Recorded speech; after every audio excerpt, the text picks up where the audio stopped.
사람들은 이 땅에 살아가면서 누구나 복을 받고 살아가기를 원합니다. 그런데 사람들이 생각하는 그런 복, 건강의 복, 특별히 물질의 복에 대해서 요즘 세대는 많이 이렇게 생각을 합니다. 그래서 부자, 그러니까 소유한 그 재물이 많으면 저 사람 참 복 받았네라고 이야기를 합니다. 정말 그렇죠. 이 땅에 살아가면서 물질이 풍족하다는 것은 참 좋은 일이 아닐 수가 없습니다. 정말 그것을 통해서 많은 일들을 이렇게 할 수가 있고 또 물질의 제약을 받지 않고 살아갈 수 있기 때문에 그런 것이죠. 그런데 물질을 많이 소유하고 있다고 해서 꼭 복을 받은 것은 아닌 것 같습니다. 한 사람이 있었습니다. 부잣집 아들이었는데 그의 가정은 매우 풍족했습니다. 아버지를 따라서 이제 같이 신앙생활을 하다가 이제 청년이 된 것이죠. 대학교에 진학할 그런 나이가 되었습니다. 그의 집이 매우 부자였기 때문에 그 부모는 그를 미국 유학을 보내기로 이렇게 작정을 합니다. 그래서 미국 유학을 보내주었습니다. 그런데 이 아들이 유학을 가자마자 이렇게 생각한 것입니다. 아이고, 이제 내 자유다. 부모님의 간섭이 없으니까 이제 내 마음대로 살아갈 수 있다라고 이렇게 생각을 하게 되었습니다. 그래서 이제 그는 정말 화랑방탕하게 이렇게 살아갔죠. 공부는 대충 하는 둥 마는 둥 하면서 부모님의 간섭이 없으니까 이제 내 마음대로 살아도 되겠다. 그리고 가정이 풍족하니까 내가 뭐 이렇게 열심히 안 해도 우리 가정은 이렇게 부유하니까 라는 그런 생각을 가지고 안일하게 살아갔던 것입니다. 그런데 그것이 독이 된 것이죠. 10년이 지난 다음에 그는 아무것도 그곳에서 이루지 못하였고 그의 가정도 가세가 기울어 가지고 굉장히 이렇게 재정적으로 힘들게 된 것입니다. 그런데 한 가정에 아들이 있었습니다. 이 아들은 굉장히 가난한 집안의 그런 아들이었습니다. 그런데 어떻게든 이 자식을 이렇게 교육을 시켜야 되겠다 싶어서 공부에 대한 재능을 이렇게 알아보고 부모님이 미국 유학을 보내줬습니다.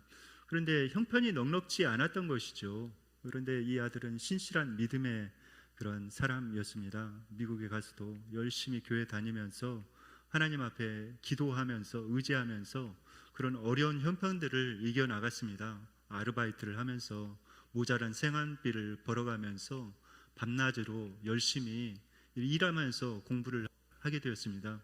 10년이라는 세월이 그렇게 흐르게 된 것이죠. 그리고 나서 그는 학위를 취득하게 되었고 미국의 유명한 대학교에 교수가 될 수 있었습니다. 이 가난한 것, 처음에는 그게 복이 없는 것처럼 보였지만 오히려 이 청년에게는 그것이 복이 된 것이죠. 그런데 부자인 그런 집안의 그 아들, 그 부가 그에게는 처음에는 복처럼 느껴졌지만은 그렇지 못하게 된 것을 우리는 알 수가 있습니다. 오늘 본문에서 이렇게 이야기를 합니다. 2절 말씀 다 함께 읽으시겠습니다.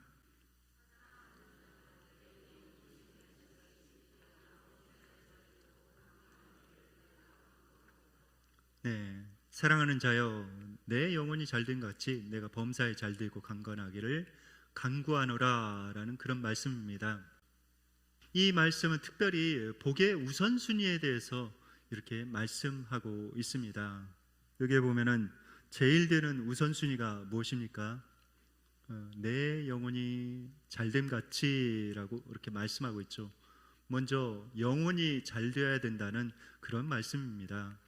영혼이 잘 되지 않고 다른 것이 다 잘 되어진다고 할지언정 그것이 무슨 큰 유익이 되겠습니까? 마지막 인생을 다 살아간 다음에 무슨 유익이 될까요? 물질적으로 풍족하고 세상적으로 잘 나가고 모든 것이 이렇게 채워져 있다고 할지라도 그의 영혼이 구원을 받지 못하고 지옥에 간다면은 그것이 무슨 소용이 있겠습니까? 그것이 아무 유익이 없는 것이죠. 그러나 어떤 상황에서도 그의 영혼이 하나님과 이렇게 긴밀하게 연결되어 있고 그의 영혼이 살아있고 정말 구원받은 사람으로서의 삶을 이 땅에서 살아갈 수 있다면은 그의 영혼은 참으로 복된 그런 영혼인 것입니다. 그러므로 우리가 살아가면서 무엇보다도 우리의 영혼이 잘 되기를 위해서 기도해야 합니다. 영혼이 잘 된다는 것은 무엇을 의미할까요? 여러분들은 영혼이 잘 된다는 그런 의미를 무엇이라고 이렇게 생각하십니까? 오늘 본문 바로 다음 구절에 보면은 그것에 대해서 말씀하고 있습니다. 3절 말씀 다 함께 읽겠습니다.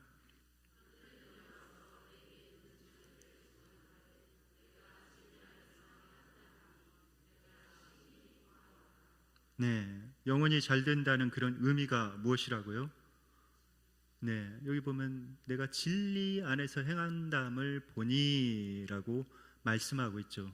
하나님의 말씀 안에서 진리 안에서 순종하면서 그 진리 안에서 살아가는 그런 삶, 그것이 영혼이 잘 되는 그런 삶이다라고 말씀을 하고 있습니다. 요사이에 사람들 가운데 신기루를 쫓아서 이렇게 살아가는 그런 사람들이 많이 있습니다. 일확천금을 노리고 살아가는 그런 사람들이 많이 있죠. 요사이 특별히 캄보디아에 그런 안 좋은 소식들을 접하게 됩니다.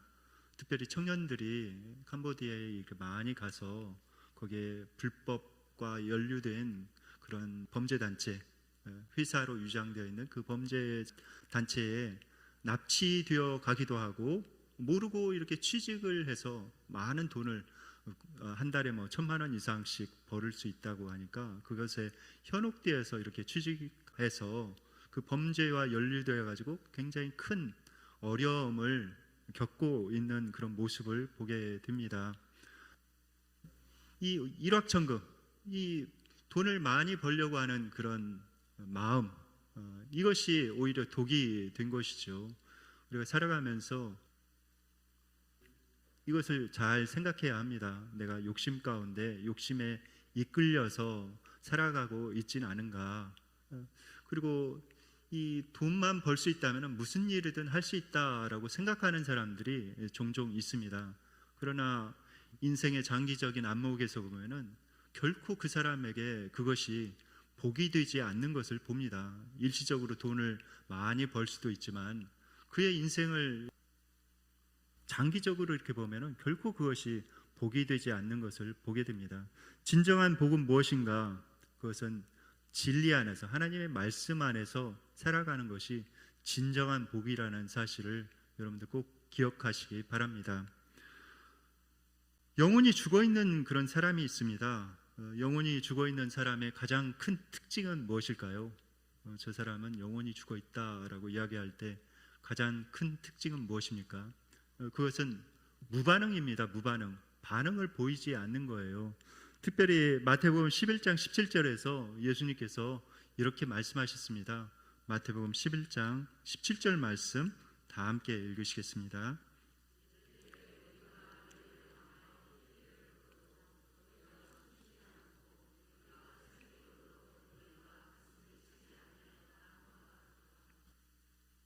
예수님께서 그때 당시에 시대에 있는 사람들을 보면서 한탄하면서 이렇게 말씀하였죠. 피를 불어도 춤추지 않는다. 슬피 울어도 너희가 가슴을 치지 않는다라고 말씀하고 있습니다. 이 영혼이 죽어있는 사람의 특징 중에 하나가 이 무반응입니다. 하나님께서 말씀을 들려주시는데도 밋밋하는 거예요. 그 말에 전혀 반응을 보이지 않습니다. 그리고 찬양을 드리는데도 정말 밋밋한 것입니다. 특별히 하나님의 말씀을 들어도 그것을 깨닫거나 그것으로 인해서 자기의 삶을 이렇게 고쳐가지 않습니다. 대표적인 영혼이 죽어서 망한 그런 케이스를 성경에서 이렇게 찾아보면은 대표적인 케이스가 이 사울 왕입니다. 그가 왕이 되었죠. 처음에는 왕이 되기 전에는 굉장히 겸손한 사람이었습니다. 처음 왕이 되어서도 굉장히 겸손하게 이렇게 살아갔죠.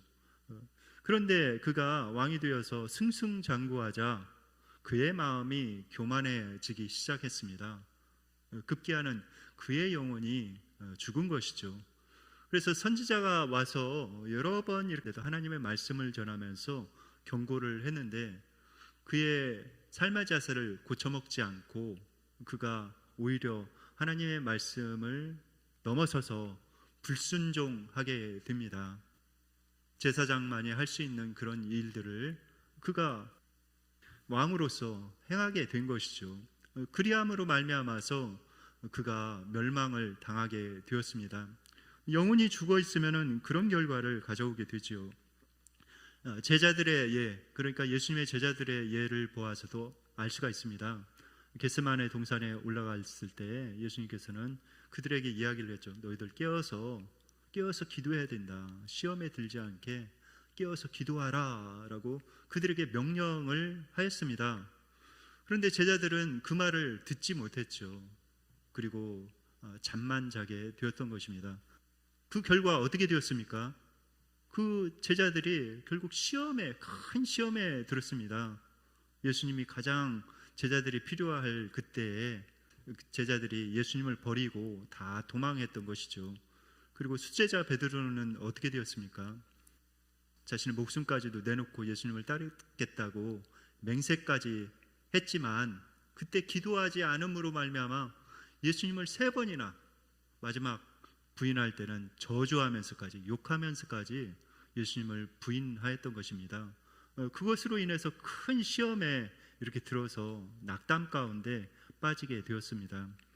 우리의 영혼이 살아 있어야 하죠. 영혼이 죽어 있으면은 그 어둠의 영이 주는 그런 마음들이 자꾸 들어옵니다. 미움의 마음, 불평의 마음들, 원망의 마음들, 짜증의 마음들, 그 다음에 어떤 긍정의 마음이 아니라 부정적인 그런 마음과 스피릿이 내 안에 이렇게 자꾸 들어오게 되죠. 그럴 때 여러분들 부정적인 마음, 짜증 섞인 마음, 다른 사람들 판단하고 정죄하는 마음, 이런 마음이 들어왔을 때는 여러분들 자기 자신을 이렇게 진단하시면 됩니다. 아, 내가 지금 영적인 상태가 상당히 좋지 않구나. 내 영혼이 죽어가고 있구나 라는 사실을 여러분들 꼭 기억하시기 바랍니다. 그럴 때 거기에서 돌이켜서 나와야 하는 것입니다. 여러분들 같이 한번 선포해 보시기 바랍니다. 영이 깨어있는 자가 산다. 다시 한번 선포해 보시겠습니다. 영이 깨어있는 자가 산다. 네, 여러분들 영이 다 깨어있어서 다 살아나는 여러분들 되시기를 예수님의 이름으로 축원드립니다. 그렇다면 영혼이 살아있는 사람들의 그런 특징은 무엇입니까? 그것은 첫 번째, 하나님의 뜻에 민감하다는 것입니다. 하나님의 뜻을 구한다는 거예요. 하나님께서 뭘 원하실까? 하나님께서 이런 상황에서 무엇을 원하시는 것인가? 그것을 묻습니다. 자신의 그런 의도와 뜻이 있는데도 불구하고 하나님께 한 번 더 물어보는 거예요. 하나님, 진정 하나님의 뜻은 무엇입니까? 라고 묻는 것입니다. 그리고 하나님의 뜻을 깨닫는 그런 사람입니다. 이 사람이 영원히 살아있는 그런 사람이죠. 예수님께서는 그런 삶을 이렇게 살아가셨습니다. 누가복음 22장 42절 말씀에 보면은 이렇게 말씀하고 있죠. 다 함께 읽겠습니다.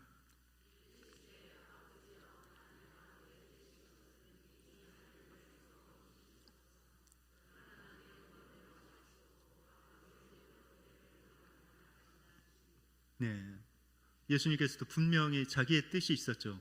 예수님의 뜻은 무엇이었습니까? 어떻게 하든 이 십자가의 죽음의 고통을 벗어났으면 좋겠다.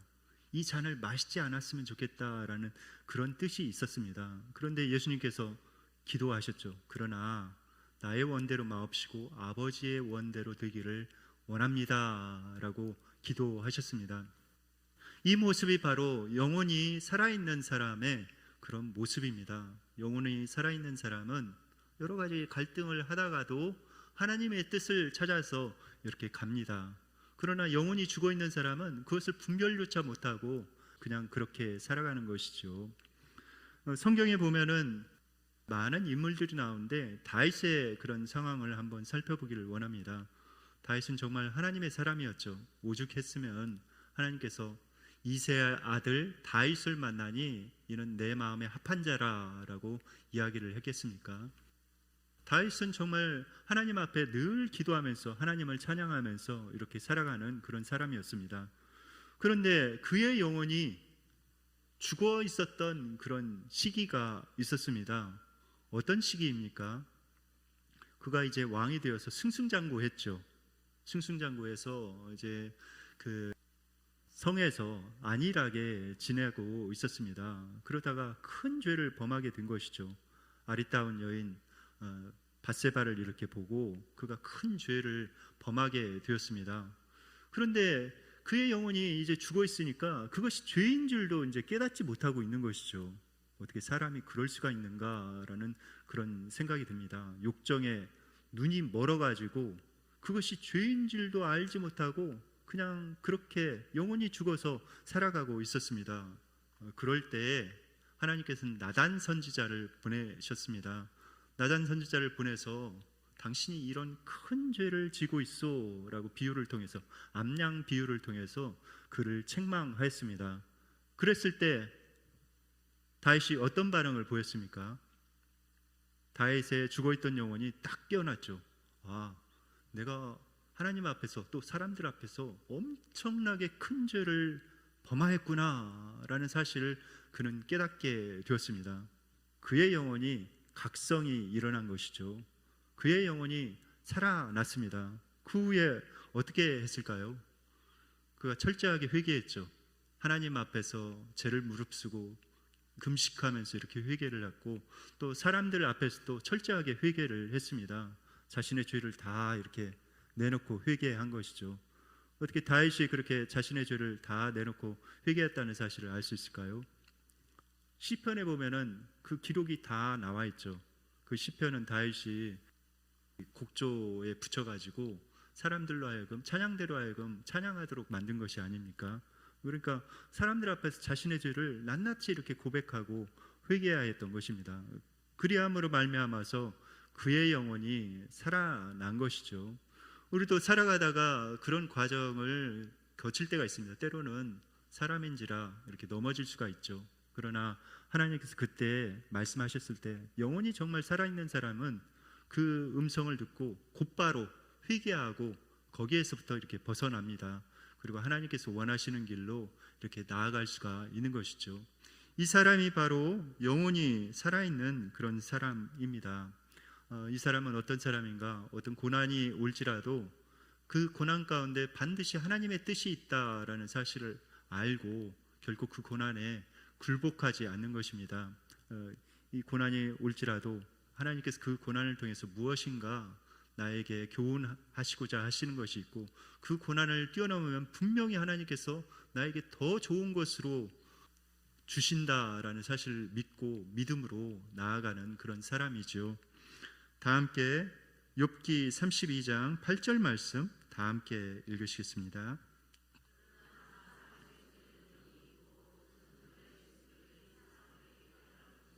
네, 사람의 속에는 무엇이 있다고요? 영이 있고 젖는 자의 숨결이 사람에게 깨달음을 주시나니라고 말씀하고 있습니다. 우리 안에 하나님께서는 성령을 주셨죠. 얼마나 감사한지 몰라요. 예수님을 영접할 때 우리 안에 성령님을 보내주셨습니다. 그래서 우리 안에 있는 성령님께서 늘상 이렇게 말씀을 하시는 거예요. 이것이 길이니 이쪽으로 가야 된다. 내가 잘못된 마음을 가지고 가고 있을 때, 잘못된 생각을 가지고 가고 있을 때, 아니다, 이렇게 돌이켜야 된다, 내가 이런 태도를 가지고 살아가야 된다 라고 분명하게 우리에게 말씀해 주시는 것이죠. 우리 안에 있는 성령님, 그 성령님을 소중히 여기면서 우리의 영혼이 살아나야 합니다. 우리의 영혼이 살아나려면 구체적으로 어떻게 해야 될까요? 첫 번째는 늘 기도에 깨어 있어야 합니다. 골로새서 4장 2절에서 이렇게 말씀하고 있죠. 기도를 계속하고 기도에 감사함으로 깨어 있어라. 깨어 있어야 합니다. 기도를 계속해야 합니다. 기도를 하지 않으면은 우리의 영혼의 호흡이 멈춰버리는 거예요. 기도를 하지 않으면은 믿음이 뚝 떨어집니다. 아무리 위대한 믿음의 사람이라고 할지라도 기도를 하지 않는 순간 그의 영적인 능력치는 뚝 떨어져서 어떤 사탄의 공격과 유혹에도 저항도 하지 못하고 쓰러져 버릴 수밖에 없습니다. 다윗이 그러지 않았습니까? 다윗과 같이 위대한 인물, 하나님께서 내 마음에 합한 자라고 칭하했던 그런 사람, 골리앗을 단방에 물리쳤던, 믿음으로 물리쳤던 그 믿음의 위인도 기도하지 않을 때 그 영적인 능력치가 뚝 떨어져서 결국 사단에게 저항하지도 못하고 그게 유혹인지도 깨닫지도 못하고 죄를 범했고, 그것이 죄인지도 깨닫지도 못하고 있었던 것을 우리는 기억합니다. 그러므로 우리가 늘 깨어서 기도해야 됩니다. 기도에 깨어있고 기도에 감사함으로 깨어있어서 하나님 앞에 기도해야 하는 것이죠. 두 번째 우리가 해야 될 것은 무엇일까요? 기도하다가 하나님께서 우리에게 말씀하시는 그 말씀이 있죠. 또 성경을 읽다가 또 예배 드리다가 하나님께서 들려주시는 그 음성이 있습니다. 우리의 영혼이 계속 살아나려면은 그 음성을 민감하게 이렇게 받아들여야 돼요. 하나님께서 나에게 뭐라고 말씀하시는가. 그 말씀을 들었으면은 즉시로 우리가 순종해야 합니다. 하나님께서 너 태도 바꿔라, 너 생각 바꿔라, 너 어떤 행동을 해라, 누구에게 이렇게 찾아가서 사과를 해라. 그런 하나님께서 나에게 어떤 말씀을 하신다면은 즉각적으로 그것을 아멘으로 받고 하나님 순종하겠습니다 라고 이렇게 순종할 때 우리 안에 있는 영혼이 더욱더 이렇게 살아납니다. 그런데 자꾸 그 성령님의 음성을 무시하고 그 성령님의 음성을 듣지 않으려고 하고 불순종하면은 어떻게 됩니까? 마음이 이렇게 강팍해지는 것이, 딱딱하게 굳어가지고 강팍해지고 결국은 하나님의 뜻도 나중에는 깨닫지 못하고 이렇게 영혼이 죽어가는 그런 상태에서 살아가는 것입니다. 그러므로 우리의 영혼이 정말 살아나려면은 민감하게 하나님의 말씀에 순종해 나가는 것이 필요합니다. 또 한 가지 우리의 영혼이 살아나려면 어떻게 해야 될까요? 그것은 하나님 앞에서 살아가는 것입니다. 하나님 앞에서, 사람 앞에서가 아니라 코람데오, 하나님 앞에서 내가 살아간다라고 생각을 하고 하나님 앞에서 행하는 것입니다. 하나님 앞에서 행하면은 다른 사람을 의식할 필요가 없죠. 하나님만 알아주시면 된다, 하나님만 인정하시면 된다라는 그런 생각이 있기 때문에 다른 인간관계에 있어서 상당한 많은 자유함을 누리게 됩니다. 그렇게 하나님 앞에서 살아갈 때 우리가 성령 충만함을 덧입어서 이렇게 살아갈 수가 있습니다. 성경에 보면은 대표적으로 하나님 앞에서 살아갔던 사람이 누구일까요? 많은 그런 사람들이 있지만 요셉을 들 수가 있습니다. 그는 항상 하나님 앞에서 이렇게 살아갔죠. 그가 유혹을 받았을 때 그가 어떻게 해서 그 유혹을 뿌리칠 수가 있었습니까? 그가 선언을 했죠. 내가 하나님 앞에서 어떻게 이런 큰 죄를 지어서 득죄하겠습니까? 라고 선언을 하면서 그 유혹의 장소에서 벗어났던 것을 보게 됩니다. 하나님께서는 그 요셉의 모습을 굉장히 귀하게 여기셨죠. 그의 영혼이 깨어 있었기 때문에, 살아 있었기 때문에 그런 유혹을 물리칠 수가 있었고, 하나님께서는 그 요셉의 그 모습을 귀하게 지켜보셨고 결국 애굽의 총리로 세우셔서 이집트 사람뿐만 아니라 이스라엘 민족을 보호하는, 그리고 하나님의 역사를 이루어가는 그런 귀한 쓰임을 받게 되었습니다. 원하기는 우리의 영혼이 살아나기를 바랍니다. 우리의 영혼이 풍성히 살아서 하나님께서 예비하신 복들을 다 누려받고 살아가기를 원합니다. 하나님께 늘 깨어서 기도하며 하나님께서 말씀하신 그 말씀에 우리가 겸손히 순종해 나가며 또 하나님 앞에서 행함으로 말미암아서 하나님께서 예비하신 그 복을 다 누리며 또 다른 사람들에게 복을 나눠주는 그런 복된 인생 살아갈 수 있기를 예수님의 이름으로 축원드립니다.